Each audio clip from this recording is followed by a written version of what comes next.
Every day, the future's getting closer. Welcome to Master the NEC, where we talk about the National Electrical Code and all things electrically related. My name is Paul Abernathy, your host, and welcome to today's podcast.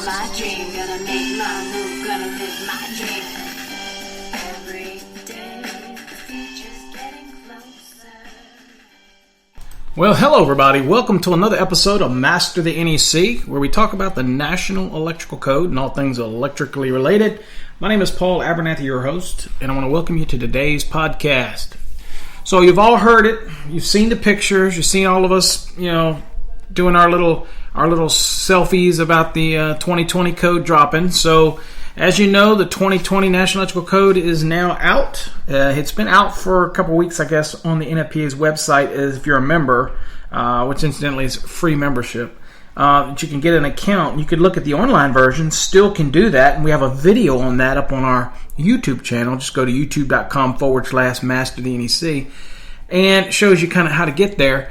You do have to get a free account, which is good. Keeps you up to date on all things NFPA, so they can send you emails and things like that. But it does give you access to that, and we do encourage you to go on and get a membership and help support the NFPA and the efforts that we have in making a better NEC. But of course, that supports all the documents that they produce. So today's episode, we want to look at some changes to the 2020. Again, we're doing a code change series that's in our newsletter. Again, it's not an earth-shattering newsletter. It just talks about some of the more significant. Obviously, we can't cover them all, but we talk about some of the significance, and I'll give you some of my take on them. But many of them, to this point, hasn't needed a lot of graphics. It's just basically definition changes as we move now into other articles. But from time to time, it's good to jump back and see what changed, what's new. If you're just getting ready to dip your toe into the 2020, you still might be on the 14. I just did a seminar or class, 8-hour class. I guess it was 8 hours, 6 hours, up in Oklahoma a couple days ago to a bunch of electricians and inspectors for continuing education. And Oklahoma's still on the 2014. We look for them to come to the 17 loan. Beautiful thing about Texas is Texas should adopt the 2020 pretty quickly. In Texas, although again, local jurisdictions have to up their game and adopt it because the state is the law, but they allow jurisdictions to use their own cycle, whatever one might be 17 or 4, whatever. But I can promise you, if something happens and you get brought in front of the state, they're going to be on whatever the state's on is what you're going to be charged with. So just kind of those things. Always try to do it above and beyond. And you never know what will happen. So anyway, as the 2020 starts rolling out, everybody's starting to grab their copies. It is the first edition, so don't expect everything to be perfect. First impressions of it, we're always excited to get a new code book because to us that serve on the code panels, it's a culmination of 2.5 years of meetings and getting together and listening to the changes. And of course, we sit so focused on the panels that we're on, and I serve on 2, 5, and 17, that we're not always up on what the other panels are doing. And even if we send information to them in order to make changes in their code panel, you just never know if it all ultimately gets done.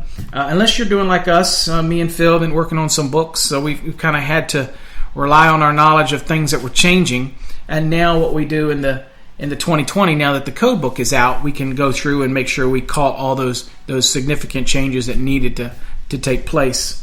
Because you make changes and you really are doing things and you really don't know yet whether or not it's solidified until after the NIPMAMs and then the NFPA committees and do their final votes and everything's done. And of course, really before it finally publishes and you get to see it. So it's out. Encourage you to get your copy. But today we want to kind of go over a little bit about Article 230 and look at some of the changes that took place, some maybe even the subtle changes, but we'll look at broadly and see if we can see what really has changed from the 2017 code to the 2020 code. And I'll give you kind of a summary update on things that you got to be aware of. Remember, you're not going to memorize these things, okay? You're just going to know that they're there. Now, the unique thing about the NEC is it starts to move, and now one of the things it's done is at the bottom of every page, it actually gives you the nomenclature for different symbols that are on the page. Good move. I don't know that I like the watermark that's in the middle of every page, because sometimes it makes it look like it's part of the grayed out text, although the grayed out is a change. It's supposed to be a little darker than that. I'm not a here nor there on it.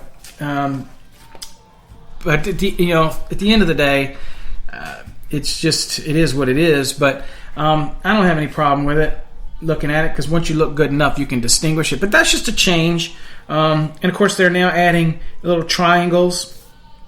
And these little triangles talk about whether there's a text deletion or figure or table revision.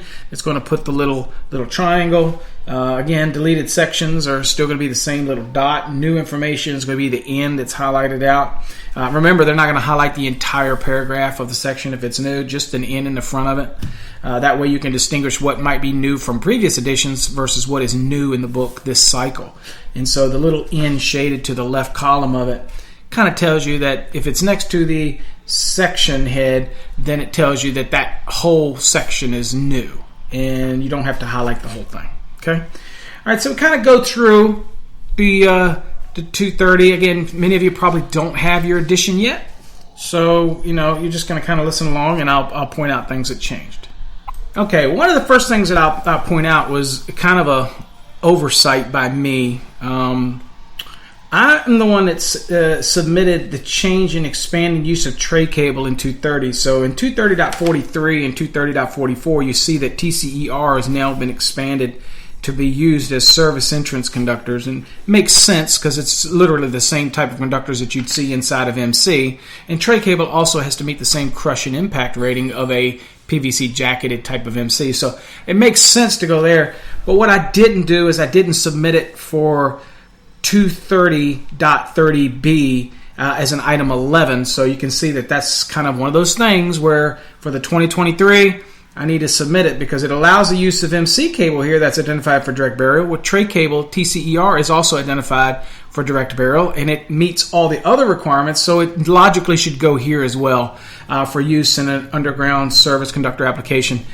But I didn't submit it. And so that's a great example is people think that everybody gets everything into the code and that we sit at a panel and you can make changes. Nobody caught that because they're so focused on making changes that when we added tray cable to 230.43 and 230.44, that nothing really triggered that we needed to add it to 230.30B as the wiring methods, which logically makes sense for it to have a number 11 here. So obviously, you know what a public input by me is going to be, and I encourage all of you to submit for the 2023. It's going to be 230.30B11, which is going to be TCER. Because, again, we're allowing it now for the wiring methods for service entrance conductors. It is rated for direct burial. It's really no different than PVC jacketed MC for the most part. So, obviously, it's just an oversight, and that's what happens. And it is what it is. Okay? All right, so it will be corrected, obviously, but that's kind of the things that I look for when I go through the code. I'm not necessarily going through here to teach all the time. I'm going through to look and see what might be missing or what we might have missed, and our job is to remember that there's no way we can catch it all, right? No way. So we make an attempt to try to catch these things and fix them later on. Okay. Other thing I noticed that through 230, even in the 2020 code, we're still trying to mop up a little bit when it comes to missing things. Like, for example, we started raising up the voltages to 1,000 volts, so we had 1,000 volts or less and over 1,000 volt. And there's a couple that we kind of left out that kind of picking up here in the 2020 edition. A great example would be, I guess it's 230.24B, vertical clearance for overhead service conductors. It's used to say overhead service conductors were not in excess of 600 volts.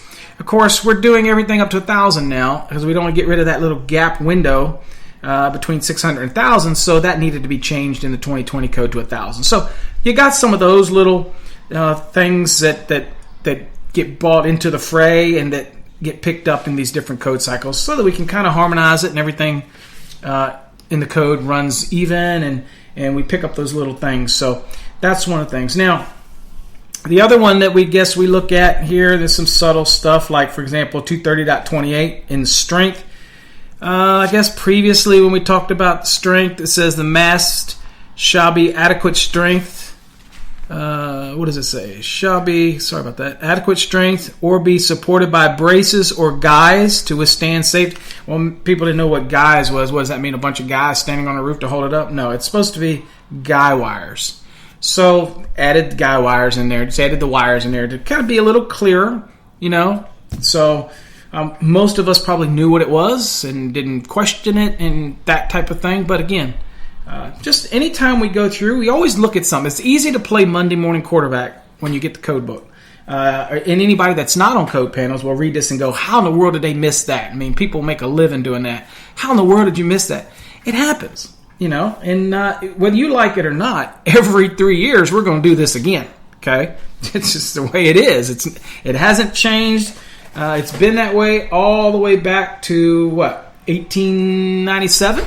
And of course, in there a couple years, it was a 1 year, a 3 year, or even more. So it kind of jumped around. But now it's a 3 year cycle.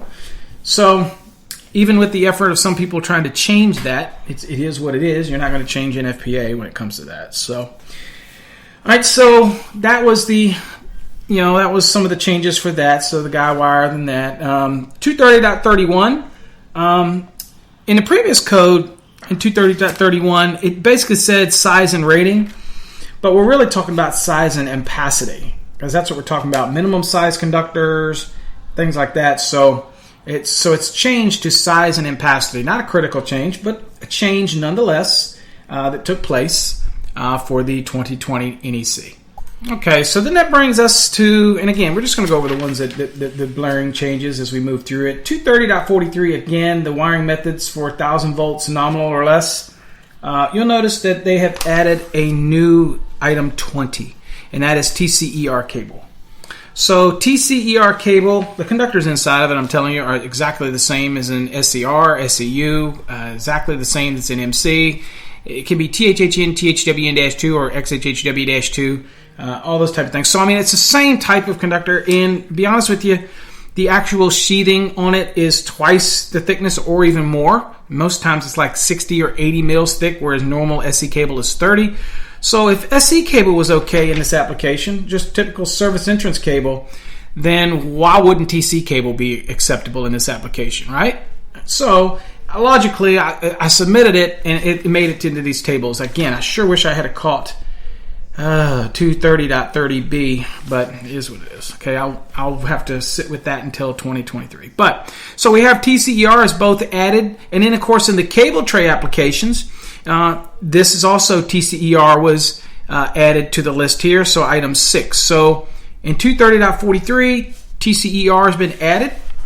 Now, you're still limited in your uses with tray cable, okay? Nothing changed here in a sense that it can be in a raceway, a cable tray, on a messenger, or direct bury.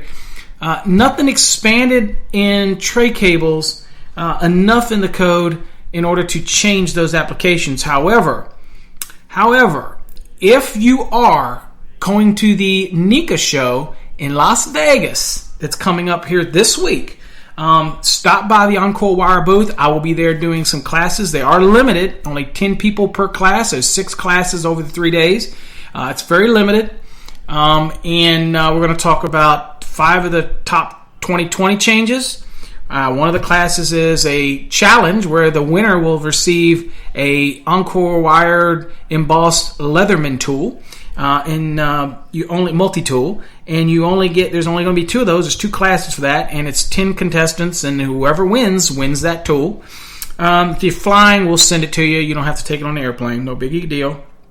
And then one class is going to cover all of our products, in an overview, kind of like a drinking from the water fountain overview of our products and how they're used. And in that, I'm going to introduce one of our brand new, I'm actually the inventor of it. My name is on the patent pending. And that is a new hybrid cable that is going to, I think, answer all those questions that people ever had about whether or not SC cable can go on the ground, whether or not tray cable can go in a building, all of those things. It's going to answer those issues. So that's the product that we're going to have at the show. Stop by our booth and check us out. If you are in town and you come by, I'd love to see you. I'd love to shake your hand and come by the booth. And I'll be wandering around the show as well. Got to visit some other people as well. But while I'm there, stop by, hook up, and let's grab lunch or anything. I'm going to be at the show from Sunday until Tuesday. So I look forward to seeing you if you're there. All right. Yeah, bring your code. If you want to bring your code questions, bring it on. Let's do it. All right, so that's what's new. TCER is now going to be used, whether it's for service entrance conductors, whether or not it's in a cable tray, or just used generally as a wiring method for their applications for service entrance conductors. There you go. So that's the big change for that. The next one is 230.46, spliced and tapped conductors. All right, so previously it just said spliced conductors, okay? But then it made reference inside of the code language to spliced or tapped. So obviously that made sense to do that. Now, if I'm looking at the significant change, it's telling me service entrance conductors shall be permitted to be spliced or tapped in accordance with 110.14. So we have those general rules there, 300.5E, 300.13, and 300.15. Okay, well, those didn't change for the 2020 code. But what did change is the new verbiage that accompanies this when dealing with these splices. So now it says splice and tap conductors, but here's the new verbiage. It's, and again, all the others stay the same. It says power distribution blocks, pressure connectors, and devices for splices and taps shall be listed. Okay, they shall be listed. I kind of thought most all of them were, but I guess that really means you can't just make something up to do this. They've got to be listed. Now it says power distribution blocks installed on service conductors shall be marked suitable for use on the line side of the service equipment, or something to equivalent of that. If I'm a manufacturer, I'm probably going to follow as close as I can to that because that's the way it states in the code. But again, you could do an equivalent phrase. And when is this effective? Effective January 1st, 2023. Pressure connectors and devices for splicing and taps installed on service conductors shall be marked suitable for use on the line side of the service equipment or equivalent. So power distribution box, but if what's the key here is January 1st, 2023. You have this date in the future. We've done this a couple times. We did this with AFCIs at one time. We've done this with switch applications where you can replace a switch, where you're going to have a grounded conductor at all switch locations except where you're permitted to not need a grounded conductor. But here you've got another one. It's kind of like that sunset date that says, you know what, as effective January 1st, 2023, all pressure connectors and devices for splice and taps installed on service conductors shall be marked suitable for use as line side of service equipment or equivalent. Now, I think the manufacturers can pretty much take care of that for you, so you don't have to stress that out. But the importance of that is it didn't really say that as much in the same area in the 2017, and now that new language is actually in the 2020 code. Now, of course, you went back to 110.14 for connectors and terminations and all that type of stuff. So you were given some other locations to go to, but now it's in 230.46, specifically dealing with these pressure connectors and devices for splices and taps for service conductors directly. Okay. All right, so the next thing that we kind of look through, I'm just kind of looking and see that we have a lot of new things that have added into code that weren't here previously. And whether they were relocated from other areas of the code or they were literally brand new. Okay. Now, in the 2017 code, we had this next provision. Again, the provision that I'm going to talk about is dealing with barriers. And so in the 2020 code, it's 230.62C, which says barriers. Now, that is new for 230. It was kind of alluded to in 408.3A2, where it says service panel boards, switchboards, and switchgear barriers shall be placed on all service panel boards, switchboards, and switchgear such that no uninsulated, ungrounded service equipment or service bus bars or service terminals is exposed to inadvertent contact by persons or maintenance equipment while servicing the load. Okay, so That was there in the 2017 code. However, it's been relocated now into 230.62c. So if you go looking for it, and you see it already, the manufacturers already make the little covers that are on the actual terminals for the service conductors when they come in, things like that. So they're already insulated and they have a little cover. Some manufacturers, they're yellow, bright yellow. Some of the other color. Some of them they have, like with some of the transfer switches, they might have that are marked for service. They might be like an orange color or red that covers the terminals. Once you make the terminal, you can't easily just touch a energized terminal. Okay, everything else is insulated coming in, but not the terminal. So, at any rate, that was in the 2017 code, and the manufacturers already kind of took care of that. But in the 2020 code, it has been relocated. Okay. So you're going to have it in there. Now, of course, in the 17 code, there was an exception in there, and that allowed for the exception when you had more than one service disconnect in a single enclosure, and that was alluded to 408.36, exception 1, 2, and 3, that type of thing. That's been deleted, obviously, because if you haven't heard already, or we'll talk about it, the allowance to have the 6 service disconnects in a single enclosure is no longer allowed in the 2020 code. Okay, so that's gone. So there's no need for the exception there, obviously. So you can still have the 6 disconnects. You can still have it in separate enclosures, or you can have it in switchgear with separate partitioned enclosures or things like that. But you just can't have them in, like we're all used to seeing it, a single large enclosure with maybe the 6 150 or 200 amp disconnects right there, and that's your 6 disconnect rule. And we constantly see that, and then maybe one of the 6 feeds another panel downstream. That's been a real common installation in the in industrial and commercial. Well, that disappears. It's not permitted anymore in the 2020 code. Of course, we'll probably get to that shortly anyway. So barriers is not new, but it was relocated. Okay, so it's been relocated there. The next one is 230.66 markings.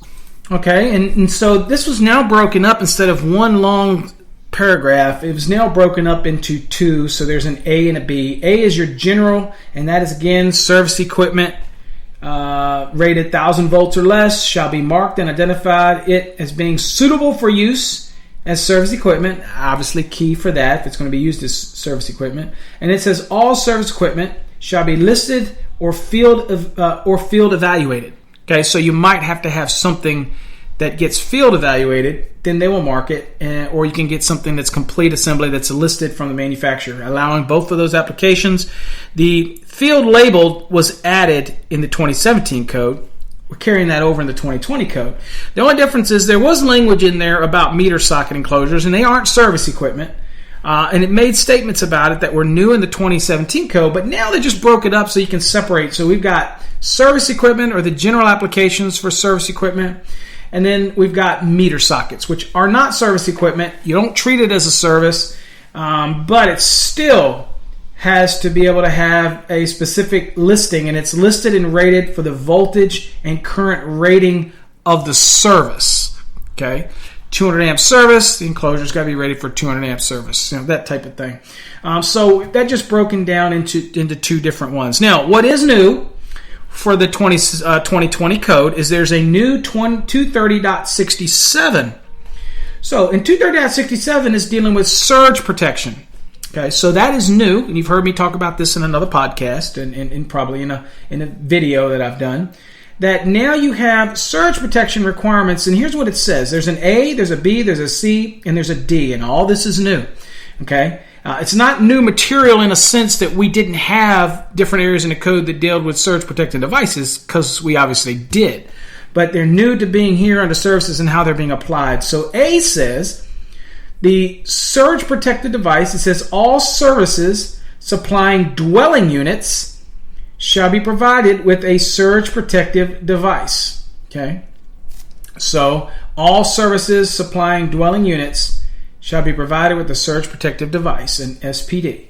The location, so where is this going to go? It says the SPD shall be an integral part of the service equipment, and a lot of them do. A lot of manufacturers now actually have space in it, and they actually put a surge protective device in it. When I was doing the training for Eaton years ago, when I was traveling around the country for their ECCN program, I was the one doing that education for them in their newly found program, and we promoted being ready for SPRO. I shouldn't say SPDs. I call them Surge Protective Operative Device, but anyway, it's SPDs, Surge Protective Devices. That those would be ready in certain types of panel enclosures where they had a separate area for this to mount right in it. So you didn't have to install it right away, but you could upsell your customer, or you could come back and it was ready to add at a later date. Now, they make them today that can plug in on the bus bar and anything like that. But this code is just saying that they shall be integral part of the service equipment or shall be located immediately adjacent thereto. Okay? And then we won't argue over what the term immediately adjacent thereto, but I'm saying it's right beside it and, immediately adjacent. So if there's room to put it right beside it, but you choose to put it 10 feet away, to me that's not immediately adjacent to. That's beside it, but further immediately adjacent to me is if you've got adequate space to mount it right beside it, you mount it right beside it. Okay, that's the concept that's the golden rule that I use. You can interpret how you want, but that's how I do it. Again, I'm not going to play your AHJ. We'll let them do what they want.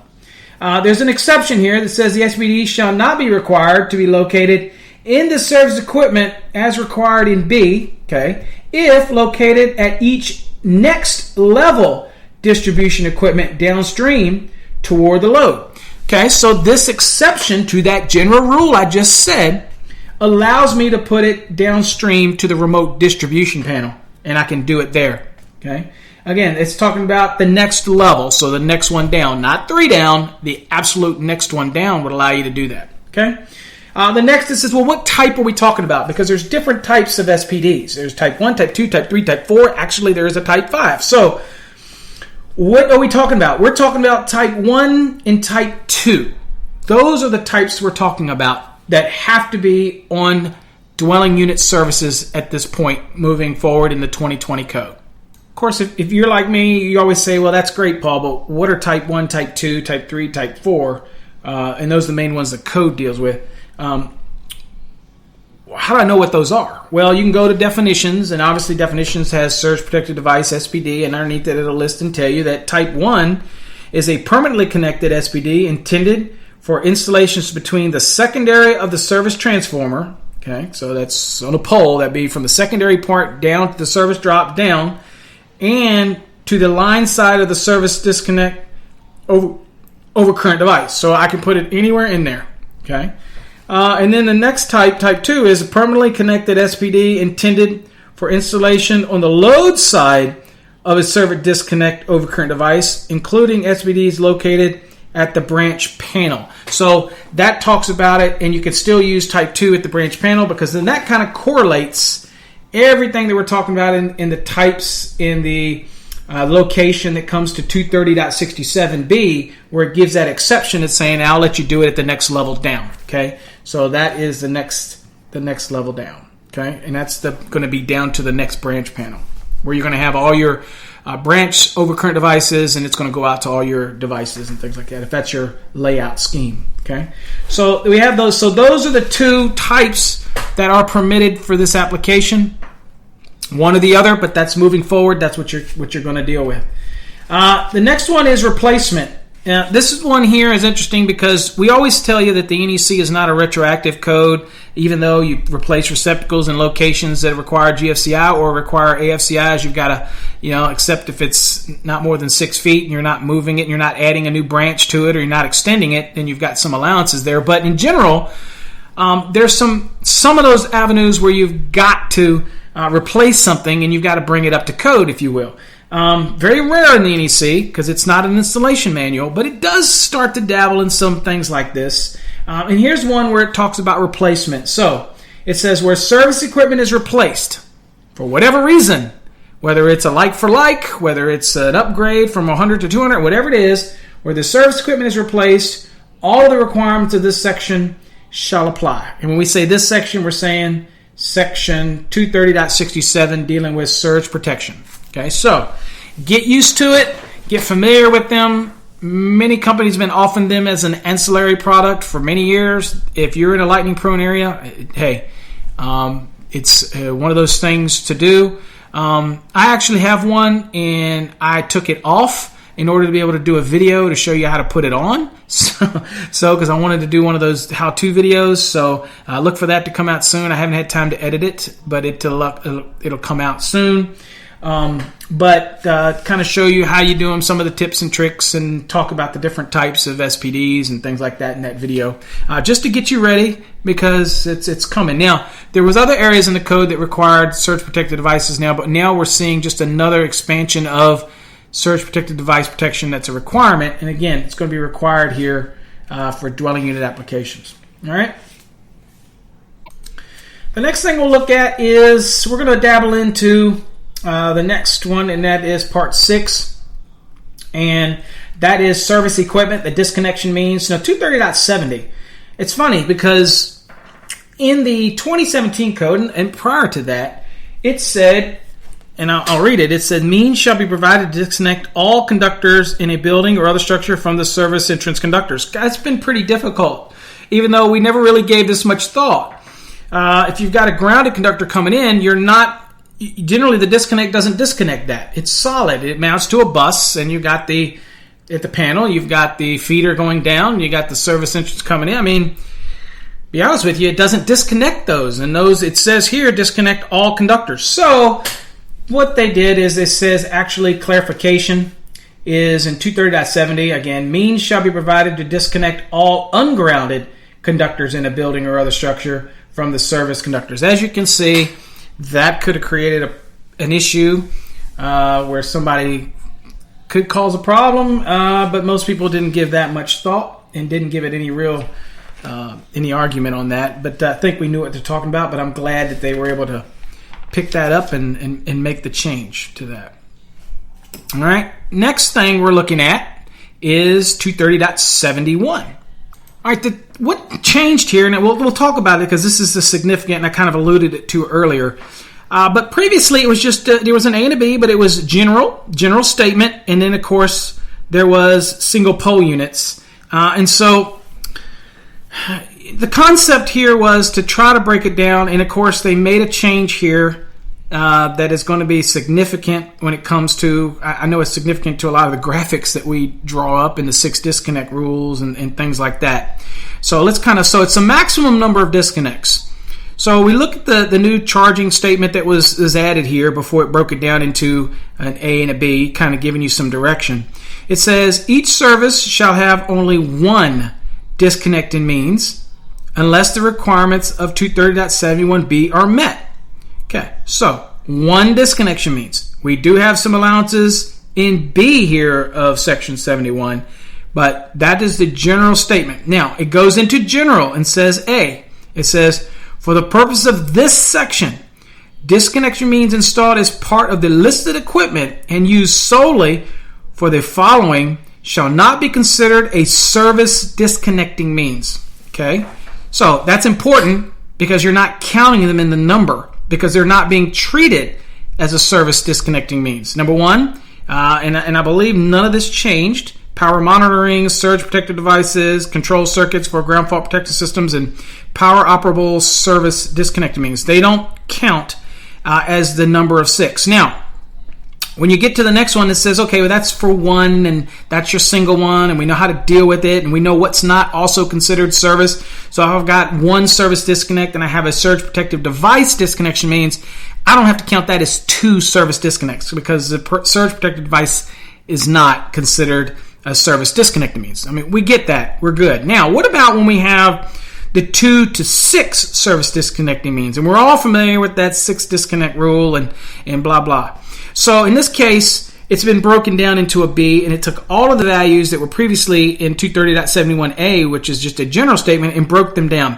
The one significant thing to really point out in this whole equation is it used to say allow the 6 switches or 6 sets of service breakers mounted in a single enclosure. That is no longer there. So I'm going to read this to you in the entirety so you can take the scope of it. Just remember that the enclosure is a single enclosure where all the guts go on the inside of it. There's no separation by vertical sections or anything like that. Or in switchgear, you have different compartments. That's not what we're talking about here. It's one big enclosure with 6 switches in there. You've seen it. We've used it on illustrations for years. So it says 2 to 6 service disconnects shall be permitted for each service permitted by 230.2 or for each set of service entrance conductors permitted by 230.40 exception number 1, 3, 4, or 5. It says the 2 to 6 service disconnection means shall be permitted to consist of a combination of any of the following. Now again, you notice the word within a single enclosure is gone. So the first one says, okay, well, I can do what many of us done, and we do this also in many illustrations. I can have separate enclosures with a main service disconnect means in each enclosure. Okay, so I've got 6 of them located right beside each other underneath a wireway or whatnot. That didn't change. That's perfectly fine. The next one says I can have panel board with a main service disconnection means in each panel board enclosure. Okay, so I can actually have, instead of just being a service disconnect, it's a panel board with the main service disconnect in it. So I could have 6 panels there, right there in the same location and grouped up there. So I mean, okay. Done there. We get it. We've done that before. The next one says switchboards where there is only one service disconnect in each separate vertical section where there are barriers separating each vertical section. So basically it's one big case, but they are designed with barriers that separate the different vertical sections. And as long as I only have one service disconnect in each one of those sections, then I'm good to go. I can do that. That's not a problem. I can have up to 6. And the next is, it says service disconnects in switchgear or meter centers where each disconnect is located in a separate compartment. So they're designed that way, kind of like think of running vertical and horizontal barriers. And in each one of these, you have your service disconnection means, and they're each separated by their own compartment, and that's accepted, and that's been accepted for a while. Okay, so and there's some informational notes here that if, for example, you were confused on what it was talking about, the separate enclosures and things like that, it will talk about. It'll give some references to things like motor control centers as an example. So essentially what we're doing here is just getting rid of the ability to have 6 breakers in one enclosure and that meet my 6 disconnect rule. Okay, it's not limiting the number. If I have a main breaker, I can still have a number of branch circuit overcurrent devices in there, or other feeders, breakers. But that's not what it's talking about. It's simply talking about the ability to have the service disconnect in this 2 to 6 service disconnect rule, that they have to actually be in separate enclosures or in separate vertical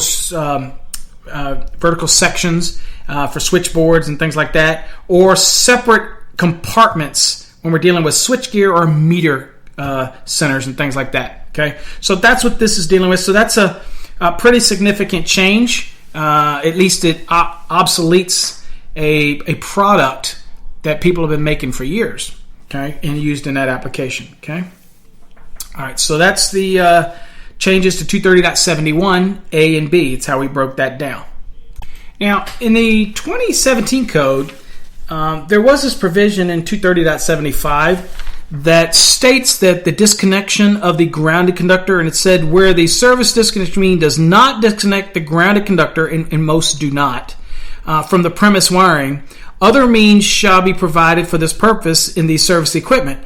Okay, a terminal or a bus to which all grounded conductors can be attached by means of pressure connectors shall be permitted for this purpose. And that's generally what we do. That's generally the bus that we see inside of the panel boards, and I mean, we get it. That's generally what we've done, and that meets this provision.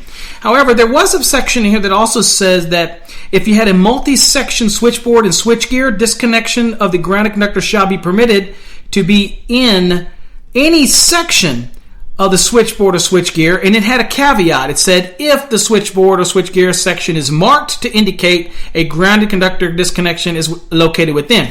Well, in the 2020 code, that portion at the end there, it's got removed. It just says, now it says, in a multi-section switchboard or switchgear, disconnecting for the grounded conductor shall be permitted to be in any section of the switchboard or switchgear. Okay, nothing about the marking, anything like that. So kind of stuff what we always did, but he clarified, it got rid of that last kind of marking or labeling or requirement that was in there to indicate anything. It's not necessary. Now there's an informational note that was added that says a switchgear or a multi-section switchboard and the disconnecting means provided for the grounded conductor is typically identified as a neutral disconnection link, and you've seen that in some of those images that we've used in code change. It's just a big link, and it has a label on it, and it says, and is typically located in the bus to which the service grounded conductor is connected. Yes, that typically is where it's at, and it'll be marked,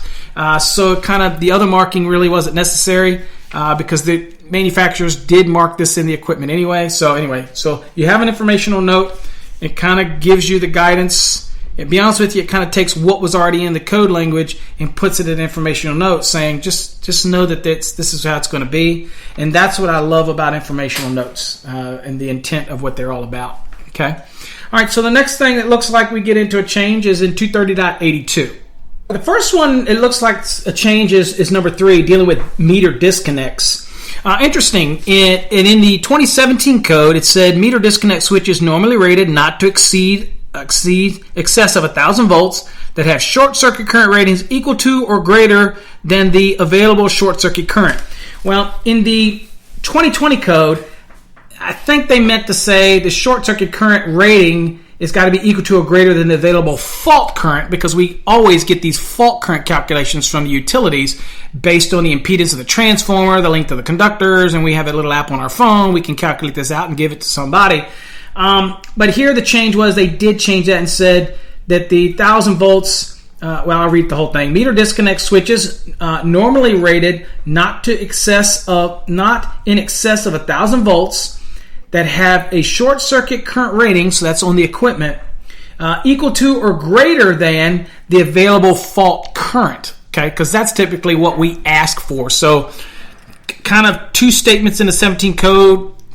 The short circuit current generally deals with the equipment. Available fault current is what's available. Let's do a calculation. So anyway, kind of cleared that one up just to clarify what they're meaning there. So I think we all never had too much of an issue over that, but it just clarified it for us all.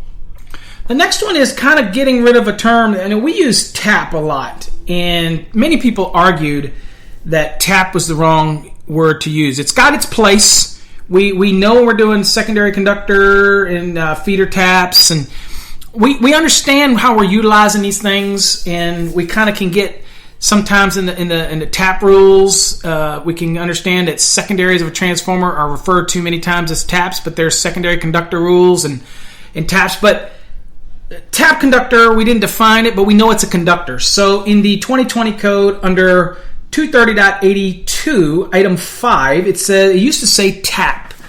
Okay, so there it used to say taps used only to supply load management, and now it says conductors used to supply load management. Subtle change, but that's what we're talking about. We're talking about conductors. Okay, so just kind of one of those little changes to be aware of. I don't think it's earth-shattering for any of us, but it is making some clarity.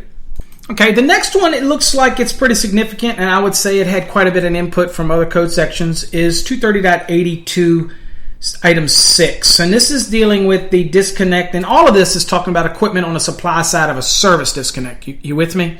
So we're not replacing the service disconnect in this statement here. What we're saying is, I'll read you what it said in the 2017 so you can see the changes that took place in it. It used to say, now this is for photovoltaic and fuel cell and all that, it says solar photovoltaic systems, fuel cell systems, wind electric systems, energy storage systems, or interconnected electrical power production sources are permitted. Again, I'm just telling you what it is. That's it. That's what the code said. Are permitted as equipment connected on the supply side of a service disconnect, right? So in the 2020 code, for clarity, that language didn't change. It says, comma, after that, it says, if provided with a disconnecting means listed as suitable for use as service equipment and overcurrent protection as specified, again, in Part 7 of Article 230. Of course, we haven't looked at Part 7 yet. It starts at 230.90. Okay, so again, you're still allowed to have these as long as they're provided with a disconnection means and it's listed as suitable for use as service equipment. Okay, so it's got to have that ability to mark it as such, that it's suitable for use as service equipment. And it has to have overcurrent protection as specified in Part 7 of Article 230. Okay, so if you've got all that, now we can allow you to have that equipment connected on the supply side of the service disconnection means. Now again, these disconnection means are for this equipment here that we're talking about. PV, fuel cell systems, whatever. But again, it's on the supply side of a service disconnect. Okay, so you've got to meet these rules, and so that is a change for the 2020 code. And I think that most of the disconnection means are going to be utilized for these applications are probably already going to be marked suitable for use as service equipment. Okay, again, it's not for service equipment. It's not the application to change the service. Okay, this is for equipment connected on the supply side of the service disconnect. Okay, so doesn't change all of your rules that you have for the service disconnection means and all that we have to do with the grounding electrical conductors and all that. Okay, doesn't change that. That's all intact. This is equipment that can be on the supply side of the service disconnect. Now this takes us into two changes.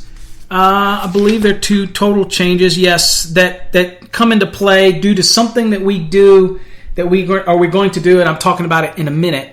But we had to have a change in here because this is something that could be on the supply side of a service disconnect, and so we had to have the provision here.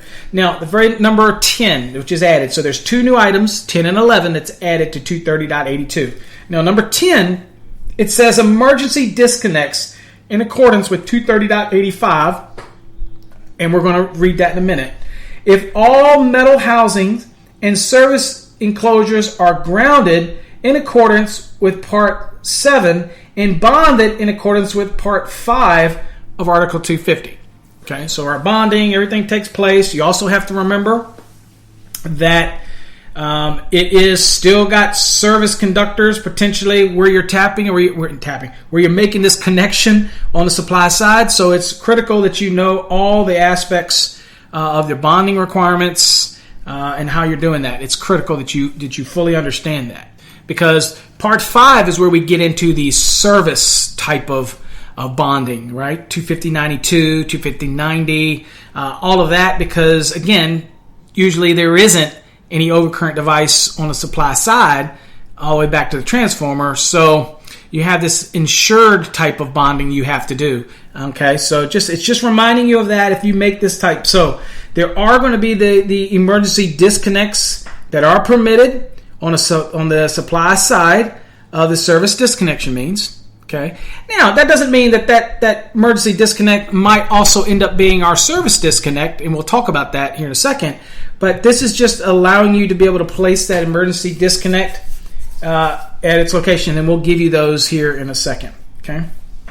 Now, and of course, just remind you to bond it just like you would a service in a sense of the raceways that contain service conductors, the enclosure that contains potentially service conductors, and all of this type of thing. Just reminding you to meet all those rules. Okay. All right. So the next, and also it'll have to be suitable for use as service equipment. So you just have to make sure that you're going to follow all of those rules. The next one is 11, which is meter-mounted transfer switch. So if it's a meter-mounted transfer switch, nominally rated not in excess of 1,000 volts, and have a short-circuit current rating equal to or greater than the available available fault current. Boy, I'm getting ahead of myself. A meter-mounted transfer switch, and they make those, it mounts right on the socket, shall be listed and capable of transferring the load served. A meter-mounted transfer switch shall be marked on its exterior with both the following. Number 1, it should say meter-mounted transfer switch. And 2, it should say not service equipment. Okay. And now the ones that I've seen that go on the meter like this, that usually gets something you have to do with the utility. Okay, the ones who provide your meters and everything like that. It's not something at least I'm not familiar with anything that an electrician can go do, because it's a meter. It goes in a meter. Usually they put a seal on it. You're not supposed to cut that seal, that type of thing. But again, I could be wrong on that. I've never seen any electrician mount one of these, but I have seen the ones as utilities will put it on there that'll go to a generator, and it's a kind of a meter mounted transfer switch. Okay, and I think you rent them or something from the utility. All right, the next one is 230.85. Now, this is a brand new one, and you probably heard me talk about it. Okay, this is the emergency disconnect requirement. Okay, so 230.85 says, and it's all new. Now, this only applies. Now, that's what stands apart in this one, is this one only applies to 1 and 2 family dwellings.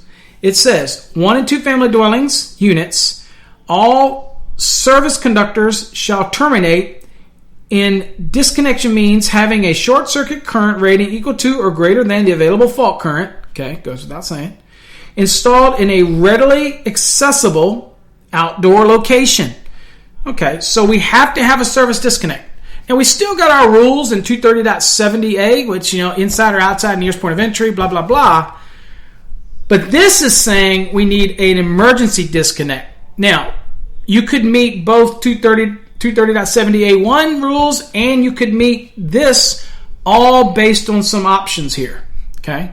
But we're talking about 1 and 2 family dwellings. Now, I have some great graphics that are up on I believe it's on my LinkedIn page and our Facebook. If you're not a member of our Facebook page, it's Master the NEC. Just go search for it. If you're trying to study for an exam, go to our Master the NEC exam prep forum. Apply to allow you in. Answer the question, because if you don't answer the question, I'm going to delete you. You've got to answer the question. We don't want people in there who have 30 years of electrical experience. I know you add stuff to the table. I know you can bring stuff to the table. I don't need that brought to the table. This is an exam prep. We're teaching people in there on how to identify and how to pass an exam. We're not here to broaden their knowledge of obscure areas of the code or pound our chest because we know more code than somebody else. This is an area that is devoted to helping people pass exams. That's it. They can ask their questions. They can get answers. They can weed through the BS. Yes, we edit posts. I edit mine to make sure for clarity. If you don't like it, that's not the forum to be in. My only function in that forum is to help you pass the exam, and we have helped thousands of people pass the exam. So you want to go to a forum where you can pound your chest, and there's plenty of other electrical code forums out there. You can go to them and have at it. Okay, you can get lost in the crowd if you want. Not what this forum is all about. It's devoted to helping people pass their electrical exam, and that's it. In fact, I ask people, once you get your license, leave the group, because you take up space for the next person, because I don't allow more than 1,000 people in this group. That's it. And we're right there at the bubble. So anyway, it's not one of those. If you want to just chat about code, then go to the regular Master the NEC one. We can do that there all day long. But save this forum for exam prep only. All right, so let me read on. Okay, it says a readily accessible location outdoors. Now, it says if more than one disconnect is provided, they shall be grouped. Each disconnect shall be one of the following. Okay, so number one, it says service disconnects marked as follows. So if it's service disconnect, it's got to say emergency disconnect, service disconnect. Now, if it's the emergency disconnect is the actual meter disconnect allowed by 230.82.3, which we just read about, then it has to be marked on it. It's got to say emergency disconnect, meter disconnect, and not service equipment. So that has to be marked on there. Now, if it's one of the other ones that you can have, other listed disconnect switches or circuit breakers on the supply side, each service disconnect that are suitable for use as service equipment, okay? So they have to be suitable for use as service equipment, as you kind of saw earlier. Some of the statements here, like for example, the number 6 we read in 230.82 for photovoltaics, fuel cell, all that kind of stuff. I mean, same motif is going here, is that it's got to be for the listed disconnect switch or circuit breaker on the supply side of a service disconnect that are suitable for use as service equipment and marked as the following. So this marking, it's going to have to say emergency disconnect. Obviously, it's not a service disconnect. It's just emergency disconnect. And it's got to say not service equipment. Okay, and of course all these markings have to also comply with 110.21b. But at the end of the day, this is the markings. This is what you have to put on it in order to add this emergency disconnect. Of course, you see that little line in there about the grouping. So this is the same concept. So we have to group, and how you group. You got the allowance for the 2 to 6, and then you get into your grouping rules. Same here. If I'm coming to the building here and I'm going to have multiple service disconnects, then they want them to be grouped in the same location, type of thing. Okay. All right. So that covers that change in 230.85. Again, requiring that emergency disconnect. Incidentally, I will tell you the term allowable ampacity has been deleted from the NEC. Now, I did catch a few places that they accidentally left the term allowable in there. and you know what? That just gives us low-hanging fruit to submit to 2023. But for the most part, they caught all the places, and even in the tables in 310.16, which used to be 310.15b16, that's the ampacity, they cleaned it up because it's not an issue of allowable ampacity. The ampacity is what it is. If it's adjustment and corrections, whatever that conductor's ampacity is after you do that is its ampacity. Okay, so it's not so much allowable as it is what it is. Okay, so removing the term allowable is something that's been removed from the NEC, and of course it's like anything, there'll be some lingering that didn't get removed or something like that people will find it and it'll be submitted to the next code cycle, and it'll all be cleared up in the wash, and so it'll all be taken care of. And that pretty much covers most of 230. The only last thing, I guess, it really is the 230.205 disconnection means, and of course we're dealing with service exceeding 1,000 volts, is they were using the term short circuit current again, which is attributed to equipment, improperly, and so they just changed it to available fault current. So that's really the only real significant changes that I see in 230. That's anything to really be worried about for the changes. So that's kind of your overview of the significant changes in 230. Hopefully you got something out of that. Nothing earth-shattering that I'm aware of. I try to give you the 30,000-foot view of those changes as you go through your code book and you kind of know those changes, but those are the ones that are critical.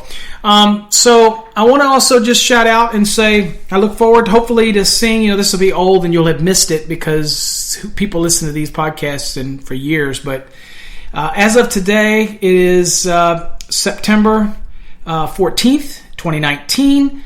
On the 15th, which is tomorrow, Sunday, I'm going to be at the NEC show that's in Las Vegas. I'm going to be at the Encore Wire booth, and I will be doing 6 training classes there. They're only 15 minutes long, because we got to rotate them out because they have this nice video that talks about the history and culture of Encore. That's pretty neat because it's a Texas-born, it's U.S.-based, it's one facility, it's 425 acres. It's not like any other wire and cable company out there. It's very unique. You can come to and visit us and literally see from the birth of the copper cathode all the way to the finished product in one location. It's huge. It's massive. Over 2 million square feet under roof. And I've taken plenty of people through it on tours, and they are just mesmerized at how well it's done, how systematically we approach the wire industry, the checks and balances that we have, all of the equipment. It's quite amazing. All state-of-the-art equipment. It's just incredible. We have a new product that we're going to show at this. It's actually been available from we haven't promoted it, but for a couple years, and it's a product that I'm the inventor of, or at least it's in a patent pending stage right now, but I'm the one that came up with the concept of the product, and it is going to allow for a seamless transition between inside of dwellings, inside of residents, inside of any building where you can use typically an SCR cable to outside in the ground to another building, whereas normally SC cable can't run underground. It's an above ground only product. So this is kind of a what we call the hybrid of 2 different wiring methods together in one. that's going to add the benefit of more robust sheathing, but also the normal conductors that we're all used to seeing. It's just it's something worth seeing. It might seem, once you see it, you're going to say, why didn't I think of that? But it's kind of like the 1,000-volt X. We were the first to ever come up with it when it comes to X in the United States. So this is something else that's innovative from Encore, and we're going to have samples of it at the show. So stop by our booth and ask me about it. Come and say you heard it on a podcast. So hope to see you then. Until next time, folks, visit our website, masterthenec.com. We'd love to have you visit us and look at our videos and things like that. Again, until next time, stay safe. God bless. Every day, the future's getting closer. Every day, the future's looking bright. Every day is another beginning.